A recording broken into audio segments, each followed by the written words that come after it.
Muchachos, rock and roll, venga, hoy vamos con un temazo, pero bueno, que es el de los toros, las corridas de toros y demás. Normalmente un vídeo así sobre un tema tan polémico no lo publicaría en abierto en YouTube, sino que lo dejaría para mi canal de suscripción nomadatv.es, donde emito mis documentales de viaje, que no se emiten nunca en YouTube, solamente se pueden ver ahí, y también las opiniones polémicas de un barbudo radical. Es un programa que tengo exclusivamente para estas opiniones que tanto polarizan a la peña, porque no tengo... Ahora os explicaré por qué no es conveniente emitir estas opiniones en público para las personas normales, ¿no? Salvo que seas un tertuliano de la tele, que te paguen una pasta por ello y entonces te importa un carajo el chorro que te echen encima. Pero yo tengo este canal que cuesta muy barato, 2,9 euros al mes o 29 euros al año. Ahí te puedes ver todos mis documentales, cada semana subo uno nuevo. Tengo también el curso del método de estudio para oposiciones y para estudiar el grado de Geografía e Historia, cualquier grado en la UNED, ¿no? En fin, es un canal muy completo, y ahí tengo también una parte de opinión, ¿no? Un programa de opinión donde me pronuncio sobre los vehículos, sobre el ecologismo, sobre la crisis climática, sobre las drogas, el aborto, en fin, la política española, en fin, ahí es el sitio exclusivamente para los suscriptores. ¿Por qué? Porque no me apetece meterme en estos jardines tan polémicos para que lo vea cualquiera. Pero bueno, el otro día puse un vídeo cortito que grabé aquí en el coche sobre las corridas de toros y la extinción del toro. Entonces, básicamente el mensaje es este, porque es un hecho objetivo, no es opinable, es una realidad. Entonces, yo dije, el mensaje era este, ¿no? No me gustan las corridas de toros, a mí estéticamente no me gustan las corridas de toros, no tanto éticamente, pero bueno, no me gustan las corridas de toros, ¿no? Yo no soy taurino, ni voy a los toros, ni defiendo los toros, pero me parece incoherente cuando veo los comentarios en redes sociales que contraponen la figura del toro viviendo en libertad con el torero, que es el malo de la película. Entonces, eso es incoherente. ¿Por qué? Porque la desaparición de la lidia de las corridas de toros lleva aparejada necesariamente, por cojones, no es opinable, es un hecho, la extinción del toro de lidia. Es decir, el toro de lidia desaparecerá de España, quedará quizás algún animal residual conservado por alguien en su casa, porque igual que el que tiene bisontes, 20 bisontes, que no es su hábitat de España, o tiene anacondas, pues siempre habrá alguno que tenga esto. Pero el toro, como especie que tenemos en España tradicionalmente arraigada, desaparecerá, porque desaparecerá su función. Y el toro es un animal que vale 4 o 5 millones de pelas mantenerlo hasta la lidia, y por tanto, tanto el toro como los terneros, como las vacas, que ahora mismo en la cabaña de toros es de 166.000, en el año 2022 era de 166.000 cabezas censadas. Pues desaparecerá. ¿Por qué? Porque es muy cara de mantener y porque no tiene función. Es así, es que no es una cuestión opinable, no es que te guste o no te guste, porque claro, yo pongo esto, entonces digo, si queremos acabar con la fiesta de los toros, vamos a acabar con los toros, es un hecho, no tiene... Entonces, bueno, pues se me monta el cirio, ¿no? Y por eso voy a comentarlo, porque a mí me parece el ejemplo perfecto de lo que sucede en esta sociedad. Bueno, por una parte, se me monta el cirio tanto de los taurinos como de los no taurinos. Los taurinos porque, como yo digo, que a mí la fiesta de los toros no me gusta, y yo fui a una corrida, una novillada, con 20 años, ¿no? 20 años pruebas distintas cosas. Joder, yo salí de allí espantado. Pero yo no he dicho en ningún momento que me parezca una salvajada. Yo simplemente, a mi gusto estético, no le agradó ver allí. Yo escuché al toro mugiendo, presencié un ritual ancestral muy ornamentado, con toda la liturgia, pero sin embargo allí lo que había era una carnicería. Que oye, animales matamos continuamente y no pasa nada, y no los comemos. Entonces yo no hablo del aspecto ético sobre las corridas de toros, no me pronuncio sobre eso, Yo lo que digo es que a mí no me gusta. Pero entonces los taurinos se me encabronan porque digo que no me gustan y que salí de allí espantado. Y los antitaurinos se me cabrean, no todo el mundo, ¿no? Sino los que hacen esta asociación, en mi opinión, naif, de pensar que el toro va a seguir viviendo en libertad en las dehesas, a sus anchas, cuando desaparezca la función para la que ha sido creado, porque el toro no es una especie originaria, el toro es un animal doméstico, es decir, es un animal que hemos creado, hemos domesticado, que hemos seleccionado genéticamente, lo hemos ido amoldando para que viva salvaje, pero es un animal doméstico, porque el hombre lo ha manipulado, lo ha creado, no es un bisonte, no es un uro de antiguos, de los que pintábamos en las cavernas, no, es un animal que hemos creado nosotros, y por tanto cuando nosotros decidamos que no tiene función, el toro no va a subsistir. Es un hecho, no es discutible, no es opinable, no existe otra función para el toro que la de ser lidiado, por lo tanto desaparecerá, igual que si se deja de consumir carne, las vacas de carne desaparecerán, ya está, y si dejamos de consumir leche, las vacas lecheras desaparecerán. Son animales que están hechos para una función. Bueno, pero el pensamiento naif de pensar que el toro va a seguir viviendo en las dehesas libremente, que lo vamos a seguir viendo cuando viajemos por España en la carretera, si no existe la lidia, a mí me deja un poco flipado, porque me hace pensar sobre la simplicidad de los mecanismos mentales de muchas personas. Entonces, cuando yo pongo ese post, en lugar de intentar buscar algún dato que refrende o que justifique la afirmación de que el toro va a seguir existiendo a pesar de que se suprima la lidia, lo que sueltas es la primera chorrada que se te pasa por la cabeza. Es decir, esta falta de reflexión, por una parte, a mí me llama la atención. Búscate un puto dato. O sea, busquemos un dato. Miremos si el Ministerio de Medio Ambiente, el Ministerio de Agricultura, el Ministerio de lo que sea, tiene un plan previsto para la subsistencia del toro de lidia en caso de que desaparezca la lidia. Miremos si existe alguna ganadería de propiedad pública. Es decir, si el Estado tiene la titularidad de alguna ganadería. Porque entonces podríamos sospechar que, hombre, el Estado, a pesar de que desaparezca la lidia, va a invertir nuestros impuestos en mantener la existencia del toro de lidia. Todas las ganaderías son de propiedad privada. Son los ganaderos los que han creado la raza del toro de lidia. Cuando los ganaderos dejen de ganar dinero y pierdan pasta, pues entonces dejarán de criar el toro de lidia. ¿Qué es lo que está pasando? Yo os pondré abajo luego, en la descripción, un link a una estadística del censo de las reses de lidia que hay en España. Del año 2010 al año 2021 ha habido una reducción de más de 100.000 cabezas de ganado, de 250.000 a 166.000. Se han extinguido 100.000 cabezas de ganado en 10 años. Es decir, es así, se ha producido un genocidio de reses de lidia. ¿Por qué? Pues porque se está produciendo, sin necesidad de prohibición, una disminución de los festejos y una disminución del público casista. Buenas noticias para los antitaurinos. No os preocupéis, la lidia va a desaparecer por sí sola. O sea, la lidia deja de tener interés. Van simplemente los muy forofos y llenan las plazas, pero van pocos, cada vez hay menos. ¿Por qué? Porque no hay relevo generacional. Porque cuando se prohibió que los menores de 16 años acudieran a ver espectáculos taurinos, ahí se acabó la lidia. Porque tú a un chaval de 16 años lo metes en una corrida, si no la ha visto antes, y sale de allí espantado, porque está acostumbrado ahora encima, los chavales de ahora. Un chaval de 16 años está acostumbrado a porno duro y a películas de Bambi. Esa es la puta realidad. Los chavales de ahora están acostumbrados a ver bookcakes y 20 tíos que se corren encima de una tía. Están acostumbrados a ese tipo de barbaridades que luego intentan repetir con sus compañeras.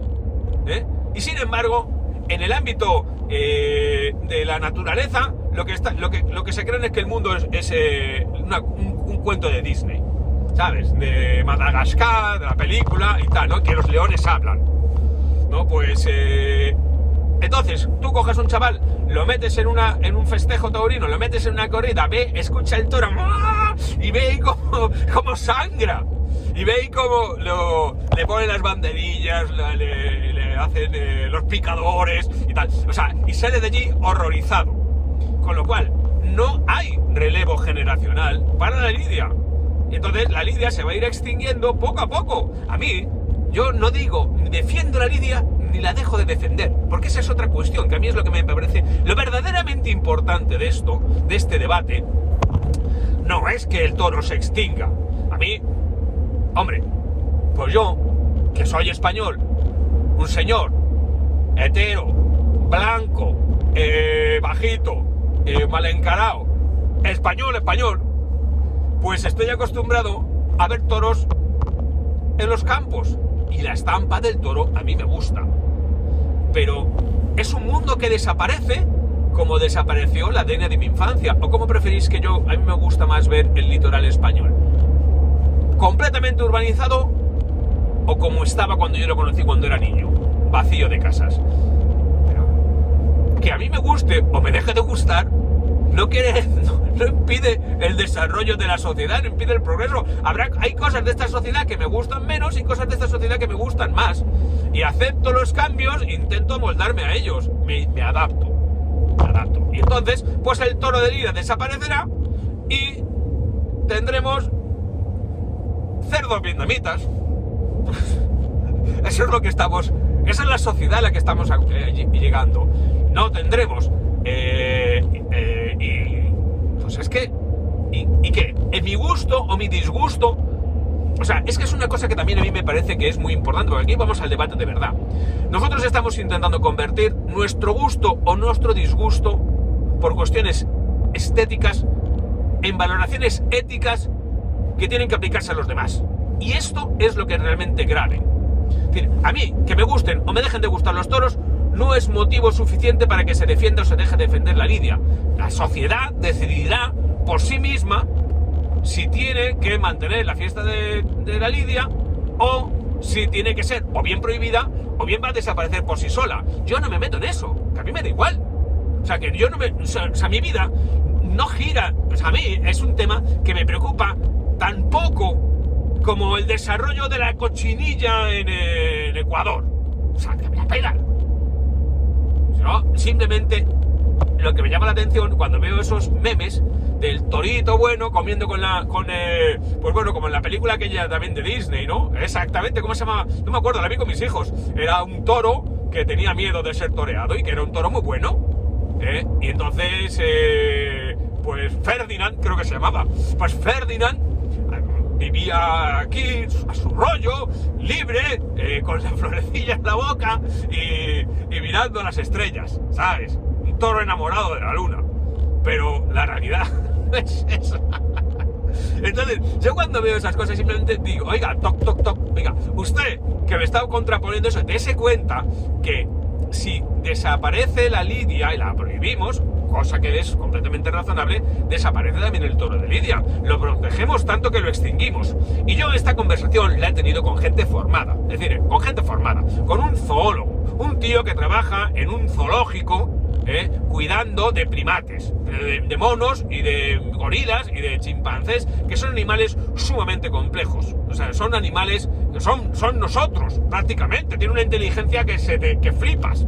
No, pues este tío, yo estuve en una cena porque era amigo de mi mujer, de practicar yoga y tal, ¿no? Y es un tío inteligente, un tío formado, un tío que conoce el tema, y me dijo, yo soy antitaurino, me parece una barbaridad. Le dije, los toros se van a extinguir. Me dijo, sí, se van a extinguir. ¿Por qué? Porque el toro no tiene valor zoológico, no es una especie como el bisonte que tiene que vivir en los bosques de Bielorrusia y de Polonia, que por cierto yo enseño en mis documentales de viaje.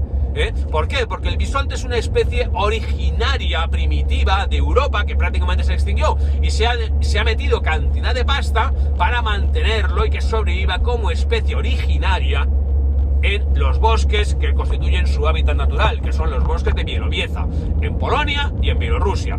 El toro no es una especie originaria. El toro es una especie doméstica que hemos creado y por lo tanto no se le va a meter en zoológicos. Y pensar que el toro debería estar metido en zoológicos, hombre, pues la verdad, ¿qué queréis que os diga? De pensar que el toro va a estar metido va a pasar de las dehesas a meterse en un cuadrilátero para que lo vean en un circo. Pues hombre, tampoco es que la vida del toro vaya a mejorar mucho, aparte que no nos harían falta las 160.000 cabezas de ganado. Que esa es la historia, que por cada toro que se lidia hay un montón de terneros y un montón de vacas, que también se acabará con ellas, porque no serán necesarias, serán antieconómicas, ineficientes, y lo que no es eficiente se acaba extinguiendo. Y ya tenemos la prueba estadística de 100.000 cabezas menos en 10 años. Y donde no hay lidia, no existe el toro de lidia. No es una especie que uros había por toda Europa. ¿Y dónde? Y vas a Holanda, ¿ves muchos toros de lidia? No, ves vacas lecheras, pero no ves toros de lidia. Entonces, pero y aquí voy al centro neurálgico de este asunto, no es el toro sí, el toro no, la fiesta sí, la fiesta no, o la tortura sí, la tortura no, no. Aquí lo que me importa es el desplazamiento que se ha producido de la moralidad social y colectiva invadiendo los espacios de la libertad. Esto es lo realmente grave, porque nosotros, cuando criticamos el tema de, oiga, estamos polarizados políticamente, yo os ponía el ejemplo el otro día de Israel y Palestina, ¿no? Estamos tal, no sé cuántos, como los mismos hechos o hechos similares se cruzan, se juzgan de forma diferente. Yo os dije, a mí no me corresponde establecer cuáles son los buenos y cuáles son los malos. Por supuesto que bombardear población civil me parece mal, pero desde luego, meterse en casa de una familia y matar a los padres y descuartizarlos delante de los hijos y luego a los hijos, eso es crueldad.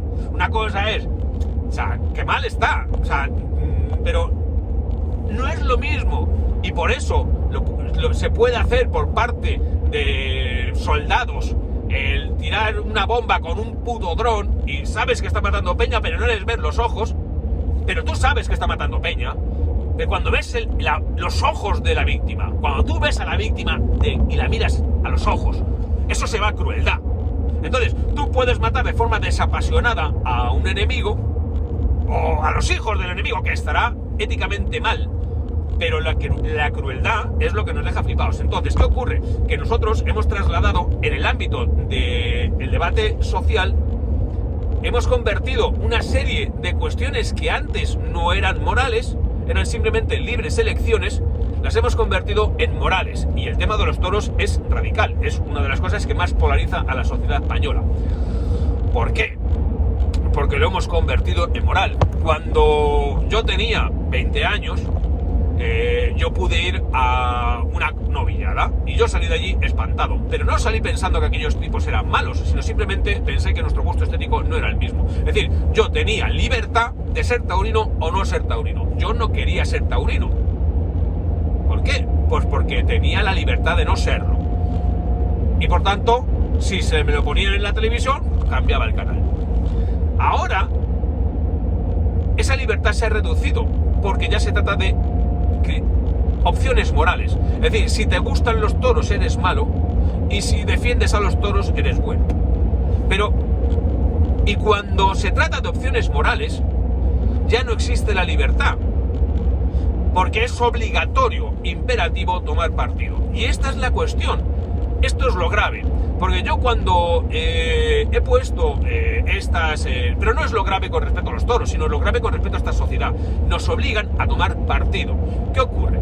Yo publico un post diciendo que se acaban los toros, se acaba la lidia. Simplemente, ese es el hecho. Relación causa-efecto. Me la pela la valoración moral. Yo no entro en si los toros, o la fiesta de los toros, es buena o es mala. No entro en esa historia, no me pronuncio. Yo le digo, a mí no me gustan los toros, pero no estoy diciendo ni que deban prohibirse ni que no deban prohibirse. Para mí, el hecho de que se vayan a extinguir, se vaya a acabar la fiesta de los toros, es tan natural como que llueva. Es decir, simplemente observo los fenómenos meteorológicos y digo, menos público, menos festejos, menos toros, menos dinero, la fiesta de los toros se acabará sin necesidad de prohibiciones y los toros se extinguirán con ella. Punto. Una relación causa-efecto, una concatenación de hechos, no objetivos, no me pronuncio moralmente sobre ellos. Ahora bien, cuando eso se ofrece al público, yo me doy cuenta que las respuestas son morales. Es decir, hay quien considera que los toros son cojonudos y entonces se enfada conmigo porque he utilizado las palabras que utilizan los antitorinos: tortura, sufrimiento, digo que a mí me espantan. Entonces dices, estás hablando de que es una salvajada. Digo, yo no he dicho que es una salvajada en ningún momento, yo digo que a mí no me gusta. Pero después los antitorinos se sienten atacados porque lo que interpretan es que yo estoy defendiendo la fiesta de los toros, porque si no se van a acabar los toros. Oiga, yo no estoy defendiendo nada, yo solamente les digo, este es el hecho. Entonces, ¿qué ocurre? Ellos se sienten atacados porque, como defienden al animal, dicen, hostia, no me quiero poner ante mi contradicción de quiero acabar con la fiesta de los toros, pero al mismo tiempo voy a acabar con los toros. Entonces, esa contradicción me cortocircuita.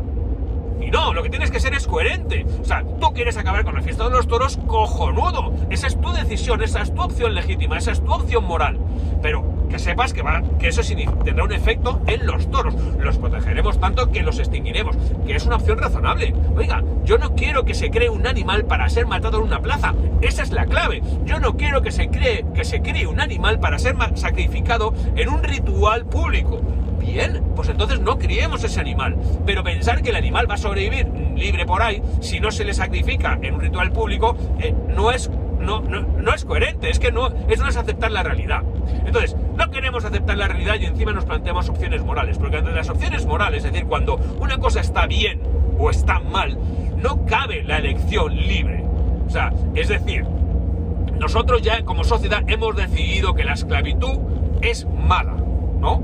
Entonces, nadie puede decir, yo no me pronuncio sobre la esclavitud, para mí que haga cada uno lo que quiera. Eso no puede ser.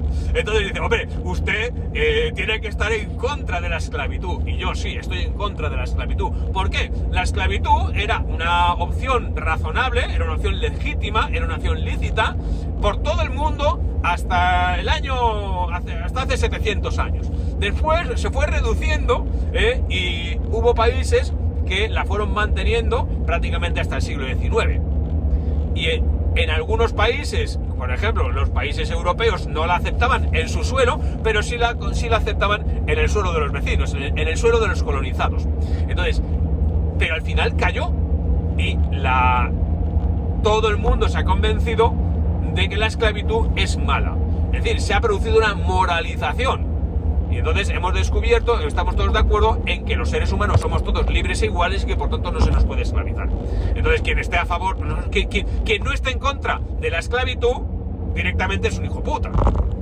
Y entonces estamos ahora extendiendo el ámbito de la moralidad mucho más allá. Y es lo que está convirtiendo nuestras sociedades, al menos para la gente de mi generación, que estaba acostumbrada a un mayor ámbito de libertad. Estamos convirtiendo estas sociedades en asfixiantes, porque nosotros nos criamos en una época en que ir a los toros o comer carne no eran opciones morales, eran simplemente libres elecciones. Es decir, yo como carne porque me gusta, o yo voy a los toros porque me gusta. Sin embargo, ahora eso también se está modificando y la sociedad está adoptando posiciones morales ante lo que antes eran siempre libres elecciones, gustos. Y el problema, que es lo que yo me gusta, digamos, poner de relieve para que vosotros reflexionéis sobre ello, es hasta cuándo o hasta qué punto esta extensión de la moralidad, hasta dónde va a llegar. Porque antes, por ejemplo, es que son muchos casos, pegar una bofetada a tu hijo. O sea, cuando yo me crié, mis padres pues me sacudía de vez en cuando. No puedo decir que mis padres me maltrataran, porque a mí no me pegaban de forma porque mi padre llegara borracho, a mí no me pegaban porque mi padre quisiera desahogarse conmigo, o no me pegaban de forma cotidiana, todos los días llegaba mi padre y nos hinchaba hostias. Por ejemplo, a mis hermanas no les pegaron nunca. ¿Por qué? Porque mis hermanas se portaban bien y yo me portaba como un cabrón. Entonces, yo no recuerdo que en mi casa me maltrataran. Ahora, objetivamente, eso se consideraría maltrato. Entonces, Antes, sacudir a tus hijos una bofetada era una opción legítima, lícita. Ahora no. Entonces, ¿hasta qué punto eso es bueno o es malo? Es decir, la sociedad... Pues mira, os voy a contar mi postura personal. Mi postura personal, porque además la tengo escrita en un libro que escribí hace muchísimos años, una novela que se llama Mariposas en el cuarto oscuro, que es... yo la escribí mientras estaba opositando. La escribí con un alter ego, es decir, yo estaba hasta los huevos de opositar a registros y el personaje de esa novela era otro opositor a registros que dejaba de opositar y se metía a trabajar en un sex shop, ¿no? Porque era el trabajo que encontró y allí pues se enamora de una muñeca hinchable, vive mil aventuras surrealistas y absurdas.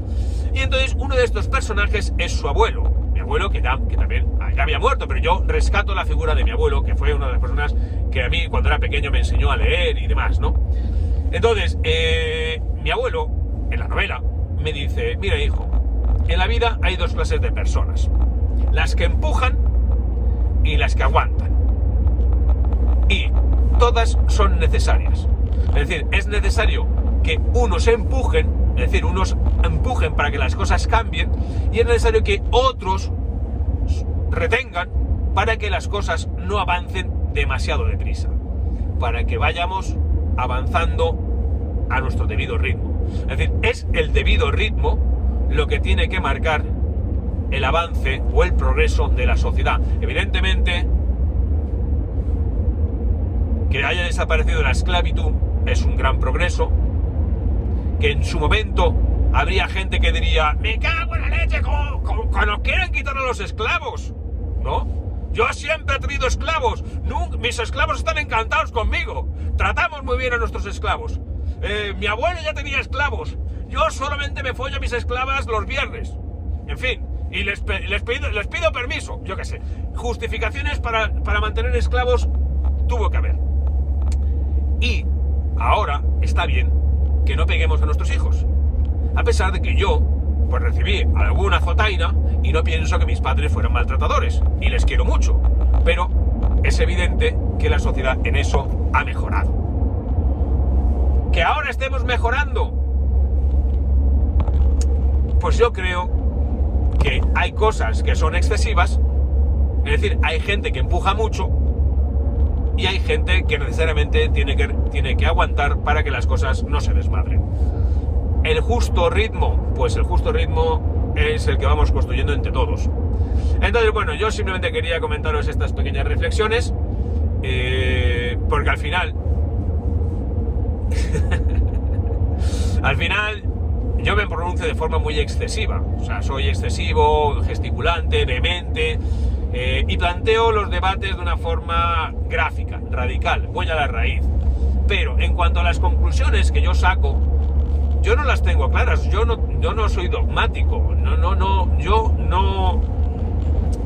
digamos, soy moderado, en el sentido que admito la duda. O sea, yo creo que deberíamos todos, por una parte, ser capaces de dudar, y después, por otra parte, que también es una de las cosas que yo he contado en la expedición Trajano, en uno de los episodios, hablando de Pablo, Saulo, el que cayó del caballo, que es muy sano también que cambiemos de opinión, que seamos capaces de cambiar de opinión. Porque si nosotros somos inamovibles en nuestra opinión y nunca dudamos, no quiere decir que seamos firmes en nuestras convicciones, lo que quiere decir es que somos o fanáticos o estúpidos, porque nunca se puede tener la razón en todo, porque siempre vamos a estar equivocados en algo, y porque si nos negamos a la duda, lo único que estamos haciendo es poner nuestros prejuicios por delante de la, digamos, verdad. Así que nada, tíos, pensad lo que queráis cada uno sobre los toros, pero también asumid las consecuencias de vuestros postulados. Si nosotros queremos terminar con la fiesta de los toros se extinguen y no pasa nada.